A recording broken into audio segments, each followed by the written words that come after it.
Hello, everyone. Welcome to the podcast, Mind Over Matter.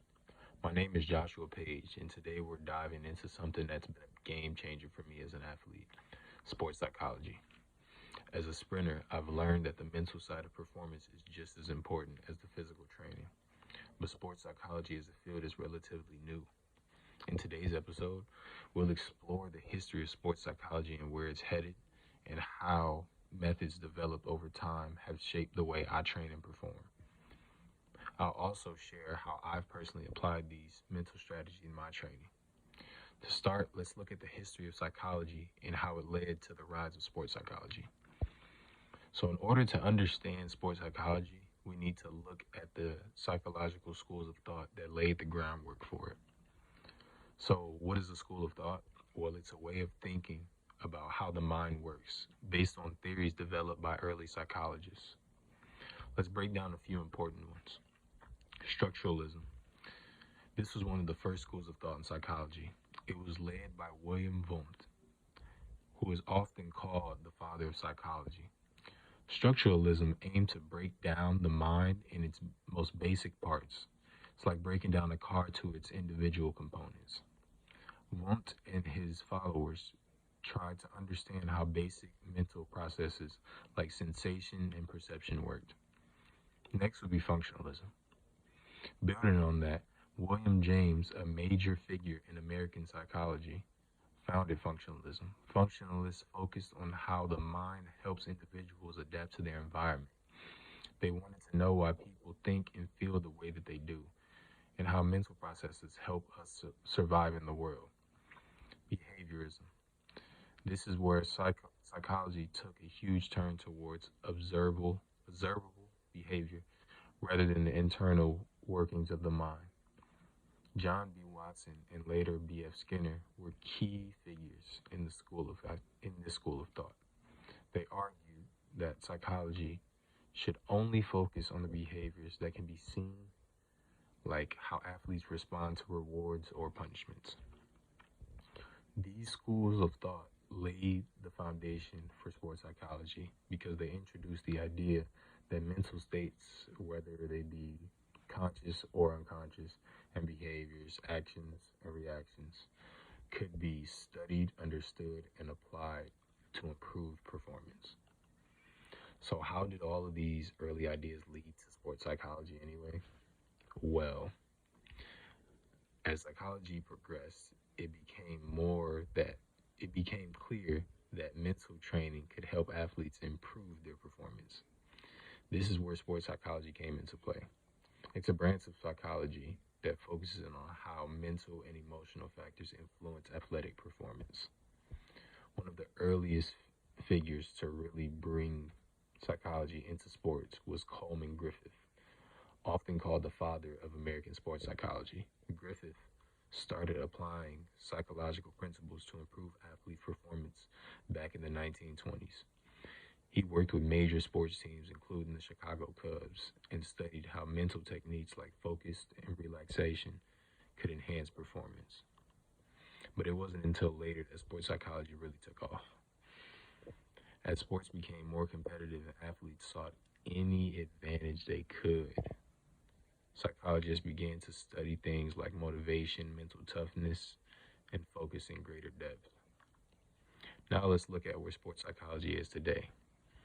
It's not just about improving performance during training. It's about helping athletes overcome mental barriers, manage stress, and perform under pressure. Some of the major figures in modern sports psychology include Dr. Michael Gervais. Dr. Gervais works with elite athletes, including NFL players and Olympic gold medalists. His focus is on helping athletes mental clarity and mindfulness. Mindfulness means being fully aware of the present moment without distraction. Dr. Gervais encourages athletes to block out the noise and focus entirely on the task at hand, which can be crucial in high pressure situations like a race or a game. Next, Dr. Rob Bell. Dr. Bell is known for his work on mental toughness and helping athletes develop resilience. Mental toughness refers to the ability to stay focused and stay strong even in the face of challenges. For example, a sprinter like me can't let a bad race or tough practice affect our mental for the next race. Dr. Bell's work shows athletes how to bounce back quickly and keep pushing forward. Next, Dr. Karen Kogan. Dr. Kogan focuses on stress management and emotional regulation. In sports, stress can come from many places: the pressure of competition, expectations from coaches or fans, or even internal pressures. Dr. Kogan's work helps athletes understand how to manage these emotions and stay calm under pressure. Emotional regulation is the ability to control how we feel in response to stressful situations. For example, not letting frustration derail your focus during a race. And then now, last but not least, we have Dr. Steve Peters. Dr. Peters is famous for his book, The Chimp Paradox, where he explains the concept of the chimp brain. The chimp brain is the emotional, reactive part of our brain that often takes over in stressful situations. Dr. Peter helps athletes understand how to manage their chimp and keep their cool, and even when emotions are running high. These four figures have had a massive impact on how today's athletes train their minds to handle the mental side of competition. Now, let me tell you how I've personally applied these ideas to my training. As a sprinter, it's easy to get caught up in the anxiety before a big race. That's where mindfulness comes in, a concept that I have learned personally from Dr. Gervis and his work, and it's really helped me a lot. Instead of focusing on what could go wrong, I stay present in the moment and focus on the steps that I need to take to run my best race. Another technique I use is mental toughness, which can be inspired by Dr. Rob Bell. On tough training days when I feel physically exhausted, it's the mental toughness strategies that keep me going. Setting small, manageable goals during practice and keeping a positive mindset helps me push through physical and mental fatigue. And of course, emotional regulation has been something huge. When I'm on the starting line, I'm often surrounded by a crowd and the pressure is intense. But thanks to Dr. Kogan's work and others that do their work as well, I've learned how to regulate my emotions, stay calm, and perform at my best even when I'm nervous. And to wrap all of this up, we've taken a look at the journey of sports psychology, from its early roots in general psychology to the modern day application with top athletes. The work of figures like Coleman Griffith, Dr. Michael Gervis, Dr. Rob Bell, Dr. Karen Kogan, and Dr. Steve Peters have truly shaped the field and continue to help athletes perform at the highest level.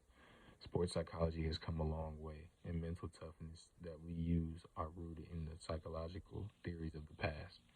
By understanding the mental side of performance, we can enhance our focus, motivation, and overall athletic ability. Thank you all very much for tuning in today, and I hope this episode has given you some insight into the fascinating world of sports psychology and how it's not just for athletes. It's for anyone who's looking to improve their performance under pressure. See you next time.